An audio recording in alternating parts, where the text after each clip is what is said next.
Welcome friends. நாம் இந்த வீடியோவில் ஆஸ்துமா செடின்னு சொல்லக்கூடிய அம்மன் பச்சரிசி செடியோட மருத்துவ பயன்கள் பற்றி பார்க்கலாம். இந்த செடி ஏன் ஆஸ்துமா செடின்னு சொல்கிறாங்கன்னா, இது சுவாச பாதையில் ஏற்படக்கூடிய பிரச்சனையை சரி செய்யும், மூச்சுக்குழாய் அலர்ஜியை குறைச்சி சுவாச பாதையில் உள்ள சிரமங்களை குறைக்கும். அதனால தான் இது ஆஸ்துமா செடின்னு சொல்கிறாங்க. இந்த செடியோட தண்டை உடைச்சா அதுலேருந்து பால் மாதிரி வெள்ளை கலரில் ஒரு லிக்யூட் வரும்.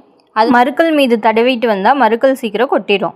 இதனோட இலைகளை நசுக்கி இதனோட இலை சாற்றை எடுத்து ரத்தம் வர இடத்துல வச்சா ரத்தப்போக்கை நிறுத்தும், வீக்கத்தை குறைக்கும், சிறிய காயங்கள் மற்றும் பூச்சிக்கடிகளை சீக்கிரம் சரி செய்யும். இந்த செடியை சித்த மருத்துவத்தில் வயிறு மற்றும் வயிற்று புண்களை சரி செய்யவும், வயிற்று உப்பசத்தை சரி செய்யவும், வயிற்றுப்போக்கு, சீதபேதி போன்ற செரிமான பிரச்சனைகளை சரி செய்யறதுக்கு பயன்படுத்துகிறாங்க. இந்த செடியில் இயற்கையாகவே பாக்டீரியா எதிர்ப்பு பண்புகள் இருக்கிறதுனால இது ஸ்கின் இன்ஃபெக்ஷன், சரும நோய் தொற்றுகளை சரி செய்ய, முகப்பருவு சரி செய்ய பயன்படுத்தப்படுது. நன்றி.